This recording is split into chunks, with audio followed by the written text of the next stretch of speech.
అంబేద్కర్పై అమిత్ షా చేసిన అనుచిత వ్యాఖ్యలను ఖండిస్తూ గుంటూరు జిల్లా మంగళగిరిలో నిరసన చేపట్టారు.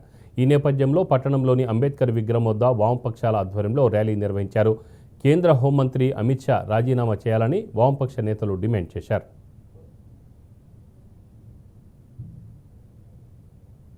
అన్ని జిల్లాల్లో కూడా సిపిఐ, సిపిఎం, ఇతర వామపక్ష పార్టీల నేతృత్వంలో అమిత్ షా రాజీనామా చేయాలని పెద్ద ఎత్తున నినదిస్తూ ఆందోళన కార్యక్రమాలు జరుగుతూ ఉన్నాయి. ఈ రోజున